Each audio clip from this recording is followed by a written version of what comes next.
Hello friends, welcome to the Anatomy Hub.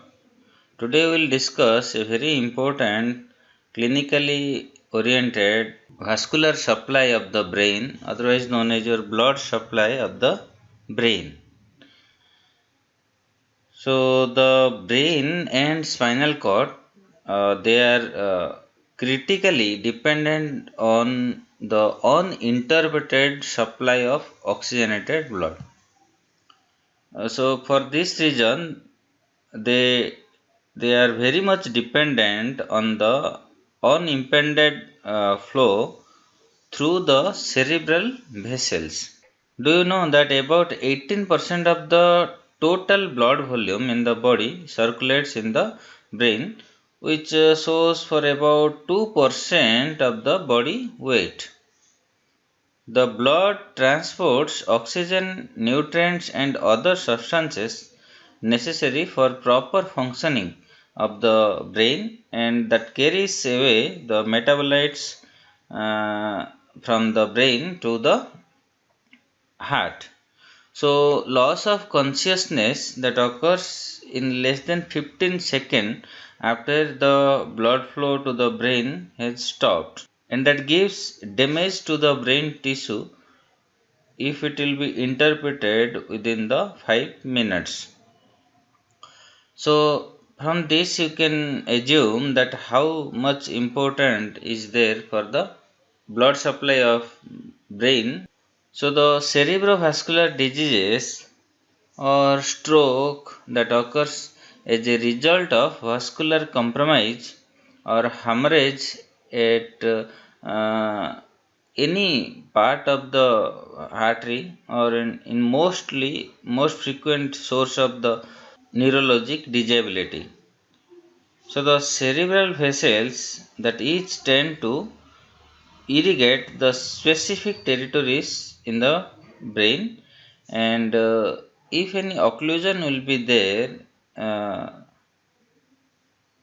any part of the blood vessel, then the stereotype syndrome that even prior to imaging studies can suggest the site of the vascular lesion.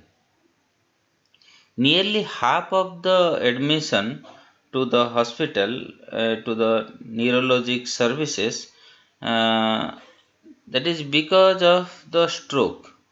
So cerebrovascular disease is the third most common cause of death in the hospital industry, and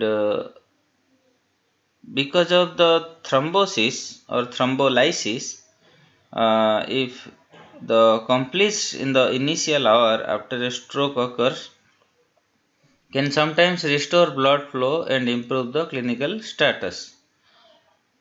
Early recognition and the treatment of the stroke is very much essential, and for that reason you need to know the complete anatomy of the vascular supply to the brain.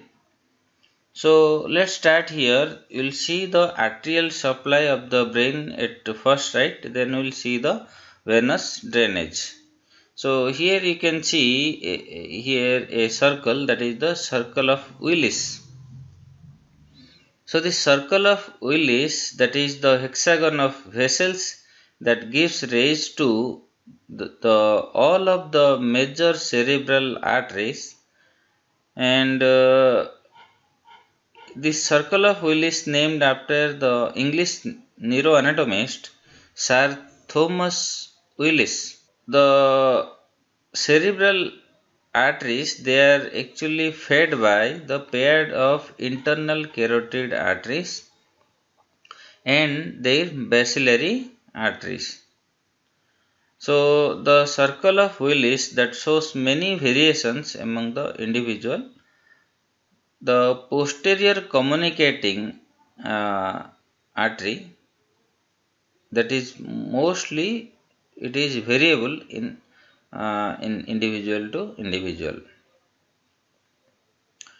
So the posterior communicating artery may be large on one or both sides, and this posterior cerebral artery that may be thin in its first stretch, and the anterior communicating artery may be absent, or it may be double, or it may be thin.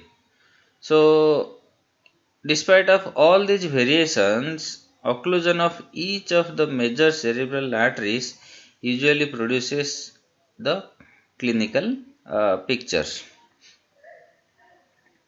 So the characteristic of the cerebral arteries, mainly the course of this cerebral arteries is mainly the large arteries, and they are largely ventral to the brain in relatively to the small region, and these arteries course in the subarachnoid space and often for a considerable distance before entering to the brain itself.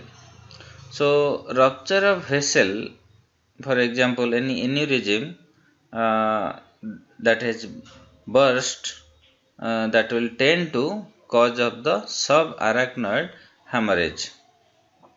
So each major artery that supplies a certain territories and separated by the border zones, or you can say the watershed area, from the other territories. So sudden occlusion in a vessel that affects its particular territory immediately, and sometimes it is irreversible also. So we'll see the principal arteries. So the arterial supply to brain that enters the cranial cavity by the way of two pairs of large vessels that you can observe here, the internal carotid artery,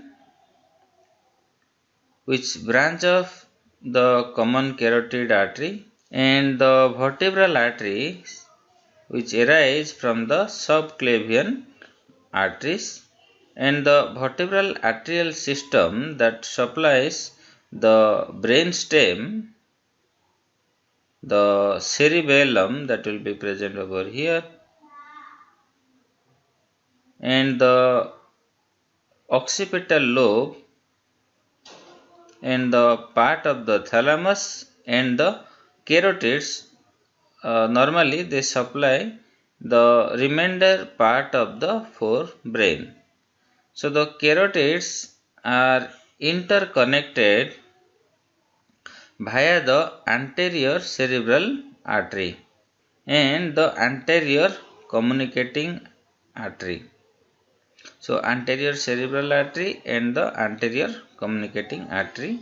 So the carotids, they also connected to the posterior cerebral artery of the vertebral system by the way of two posterior communicating arteries.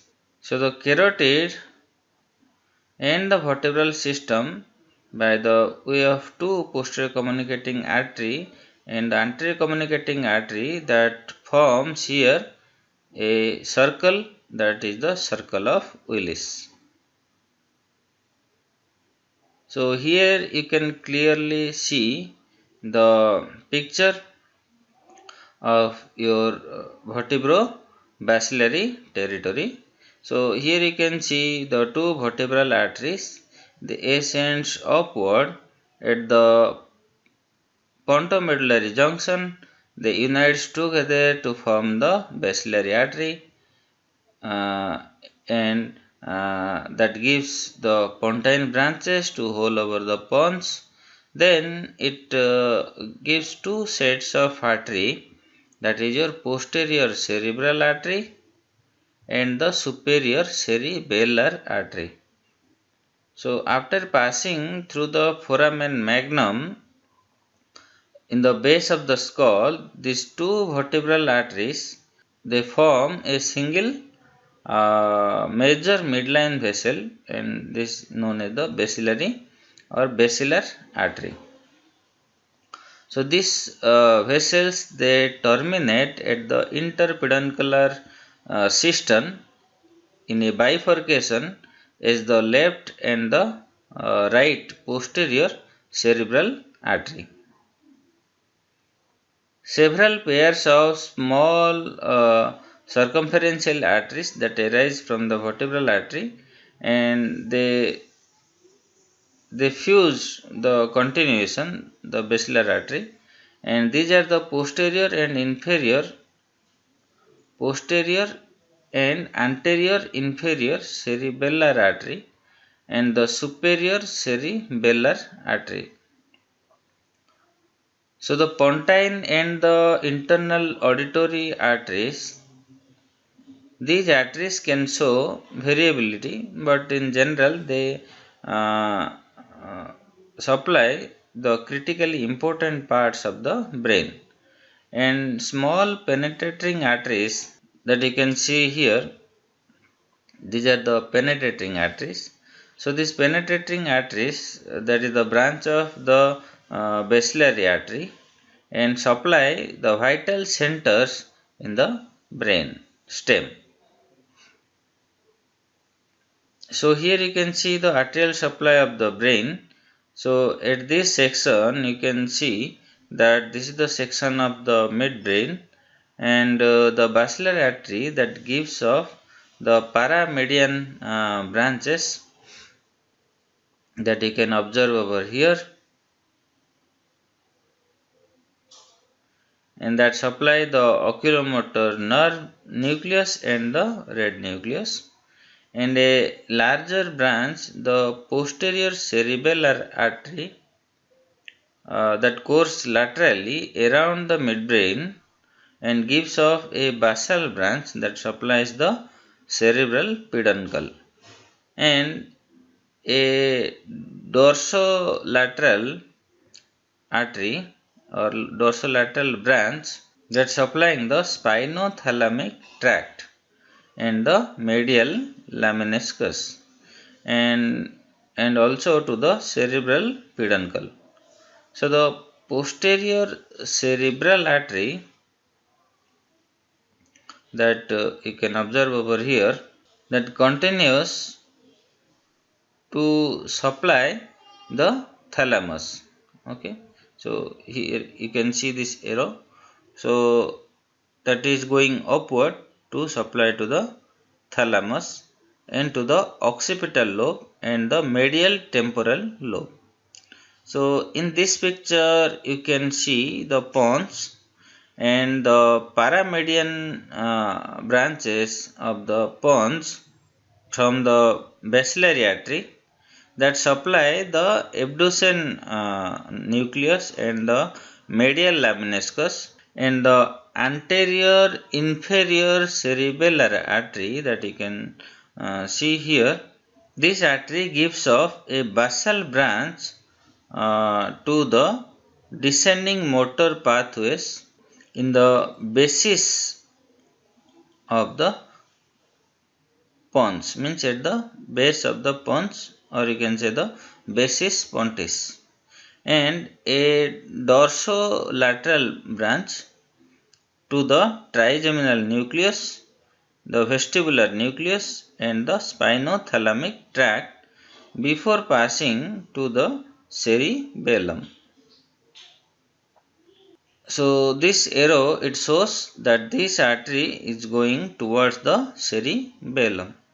Now in this picture, in the medulla, you can see the paramedian branches of the vertebral artery. They supply the descending motor pathways in the pyramid, the medial lemniscus, and the hypoglossal nucleus. Another vertebral branch, that is the posterior inferior cerebellar artery, that you can observe over here, that gives off a basal branch to the olivary nucleus and a dorsolateral branch that you can observe here, that supplies to the trigeminal nucleus, the vestibular nucleus, and the spinothalamic tract on its way towards the cerebellum. Then here you will see the carotid system,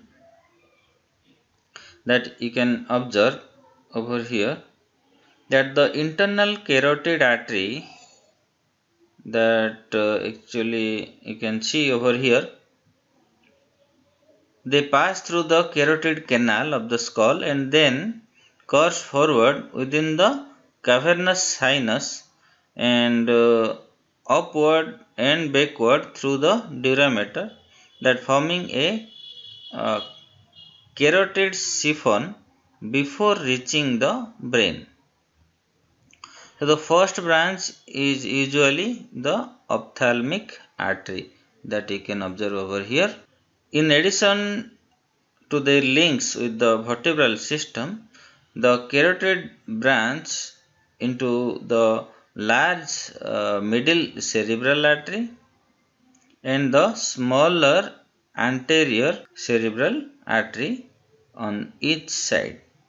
So the two anterior cerebral artery usually meet over a short distance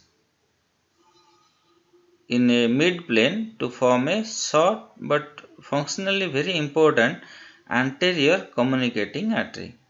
So this vessel forms a anastomosis between the left and right hemisphere, which is especially important when one internal carotid becomes occluded, then the other part of the blood vessel they will supply to the opposite side.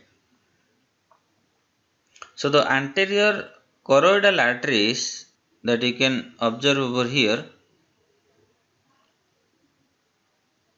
they directly of the branch of the internal carotid artery and carries blood to the choroid plexus of the lateral ventricle as well as to the adjacent structures of the brain. Here you will see the cortical supply of the middle cerebral artery that supplies many deep structures and much of the lateral aspect of the cerebrum. So, it just breaks up into several large branches that course in the depth of the lateral fissure over the insula before reaching the convexity of the hemisphere. Because it supplies cortical areas essential for the speech in the left hemisphere,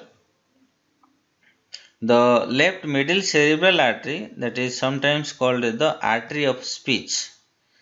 So, if the left middle cerebral artery will be burst out or it will be become hemorrhagic, then the speech area will be lost. So the anterior cerebral artery and its branches, they course around the genu of the corpus callosum to supply the anterior frontal lobe and the medial aspect of the hemisphere. And the posterior cerebral artery that curves around the brainstem, supplying mainly the occipital lobe and the choroid plexus of the third and lateral ventricles. And the lower surface of the temporal lobe also supplied by the posterior cerebral artery. That the arterial supply of the primary motor cortex and the sensory cortex, it is a coronal view. So you can notice that the location of the homunculus with respect to the territories of the cerebral artery. So here just we have marked that this part is supplied by the anterior cerebral artery and this part it is actually supplied by the middle cerebral artery and this part is supplied by the posterior cerebral artery. Here you can see the arterial supply of the primary motor and the sensory cortex. So this whole of the cerebral cortex, it is supplied by the anterior cerebral artery, and here you can see this is actually supplied by whole over this brain is known as your middle cerebral artery, and the occipital lobe and the inferior part of the uh, temporal lobe, that is supplied by the posterior cerebral artery. So all these territories, they are actually supplied by the anterior, middle and posterior cerebral arteries on. So on the deficits caused by the stroke, that will affect the territories that is supplied by each of these arteries. So in a stroke affecting the territory of the middle cerebral artery, the weakness and sensory loss are the most severe in the contralateral face and the arm, but that leg may only. So in this diagram, you just observe that the leg area, the tongue area, face area, hand area, arm area, trunk area, foot area, leg area, and the genital area. So if a stroke will be there, so that stroke affecting the territory of the middle cerebral artery, that you can observe over here, that this area is the middle cerebral artery area. So you can see, if the stroke will be here at this point, then what will happen? The face, the arm will be severely affected, but the leg and the trunk and the foot and the genital area, that may be unaffected or very uh, minorly affected. But in contrast, if you will find a stroke affecting the territory that is actually supplied by the anterior cerebral artery, then weakness is most pronounced in the contralateral side of the leg. So the cerebral blood flow and the many pathologic and the physiologic factors that can affect the blood flow in the arteries and veins of the brain.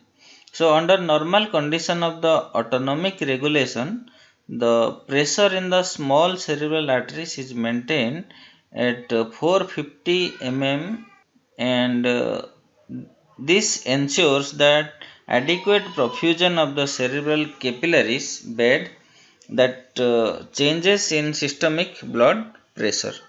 So increased activity in one cortical area, that is accompanied by the shift in the blood volume to that particular area.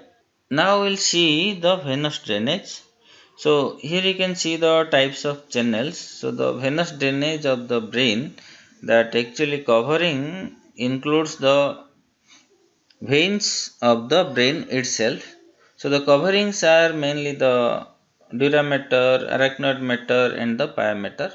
But the dural venous sinus and the durus meningeal veins, that you can observe over here, and the diploic veins, that you can see over here between the tables of the skull, is the diploic veins, and the emissary veins, that you can see over here, that drain from the scalp through the skull into the larger meningeal veins and the dural sinuses. So the communication that exists between the most of the venous channels, that you can observe, all they are interconnected.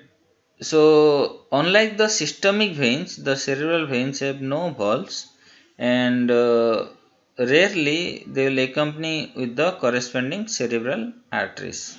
So, the internal drainage or the interior of the cerebrum, they drains into a single midline great cerebral arteries, that you can observe over here, or the artery of Galen, which lies beneath the splenium of the corpus callosum, that you can observe. This is the corpus callosum, and The internal cerebral veins with their tributaries, the septal, the thalamostriate and the choroidal veins, all they empty into this great cerebral vein of Galen, and ultimately they will drain to the basal veins, and which wind around the side of the midbrain, draining the base of the forebrain, the precentral veins from the cerebellum, and the veins from the upper brainstem, they also empty into the great cerebral vein. The precentral veins from the cerebellum and the veins from the upper brainstem, they also empty into the great vein. Then this great vein, it turns upward behind the splenium and joins with the inferior sagittal sinus. So here you will find this is your inferior sagittal sinus. Then this inferior sagittal sinus, it joins with the straight sinus, and the venous drainage of the base of the cerebrum is also into the deep middle cerebral vein, and then towards the cavernous sinus. So the cortical veins drains the brain of the surface into the nearest large vein or the sinus. From there, the confluence of the sinuses will occur over here, and ultimately they will drain to the internal jugular vein. So the veins of the cerebral convex surface, they are divided into superior and inferior groups. The 6 to 12 superior cerebral veins, they runs upward on the hemisphere surface at the superior sagittal sinus, that you can observe here. They will drain to the superior sagittal sinus, and most of the inferior cerebral veins, they end up with the superficial and middle cerebral veins, and this superficial middle cerebral veins, they will ultimately drain to the inferior sagittal sinus, and this inferior sagittal sinus will drain to the straight sinus, and this straight sinus will meet at the confluence of the sinus. So the venous sinuses, that you can see that these venous channels, they are actually lined by the mesothelium that lie between the inner and outer layer of the durameter. They are called as the intradural sinus, and they tributaries that come mostly from the neighboring brain substances, and all sinuses, they ultimately drain into the internal jugular vein or towards the pterygoid plexus. So the sinuses, they may also communicate with the extracranial veins via the emissary veins, and these veins are important because the blood can flow through them in either direction, and the infection of the scalp that may extend by this route into the intracranial structures. So you will find the superior sagittal vein between the falx and the inside of the skull cap. The inferior sagittal sinus you will find at the free edge of the falx cerebri. Then the straight sinus in the seam between the falx and the tentorium, and the transverse sinus that you can observe over here, that between the tentorium and its attachment on the skull cap, and the sigmoid sinus that you can observe here in the S shaped curved continuous of the transverse sinus into the internal jugular vein, and that transverse and the sigmoid sinus together form a lateral sinus. Then here you will find the uh, ophthalmic veins. So these ophthalmic veins, they actually drain towards the sphenoparietal sinus, and this sphenoparietal sinus drain the deep middle cerebral veins into the cavernous sinus. So here you can see, here you will find the basal veins and the internal cerebral veins, and here you will find the greater cerebral veins, and here you will find the superior sagittal vein and the inferior sagittal vein. They drain to the straight sinus, and the straight sinus will drain to the confluence of the sinus, and they will drain to the transverse sinus, and the transverse sinus will drain to the sigmoid sinus, and from the sigmoid sinus it will go towards the internal uh, jugular vein. So here you can see the cavernous sinus on either side of the sella turcica. The cavernous sinus, it receives blood or the drainage from the multiple sources including the ophthalmic and the facial veins, and blood that is present over here leaves the cavernous sinus via the petrogel sinus, the superior and the inferior petrogel sinus, and the cavernous sinus, they are actually convoluted with the different chambers that are separated by the fibrous trabeculae, and they have the appearance of a cavern like. So a number of important arteries and the cranial nerves that present inside the wall of its cavernous sinus. So the internal carotid artery that runs through this cavernous sinus. In addition, you will find the oculomotor nerve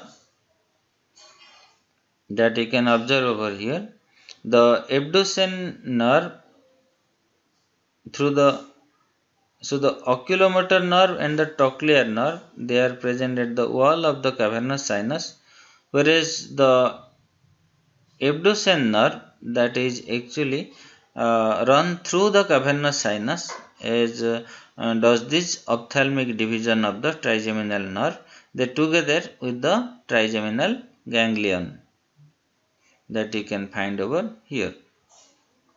Here you can see the relationship of the cavernous sinus to the skull and to the brain, and here you can see the cavernous sinus that wraps around the pituitary gland, and several important structures they run through this cavernous sinus, and the internal carotid artery and the oculomotor, trochlear and the abducens nerve along with the ophthalmic branch of the trigeminal nerve and the trigeminal ganglion that actually very much closely and related to this cavernous sinus.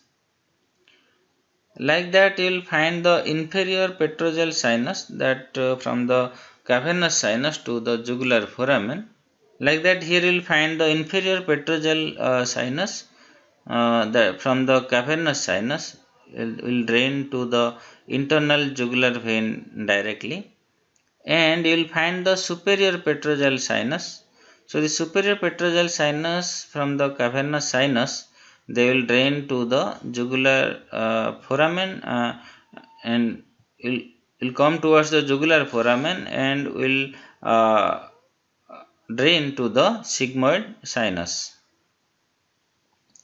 The pressure of the cerebrospinal fluid that varies directly with the acute changes in the venous pressure. So friends, here we have completed the vascular supply of the brain. or you can say the blood supply of the brain. So thanks for watching. Please like, share and comment for the new videos update. Thank you.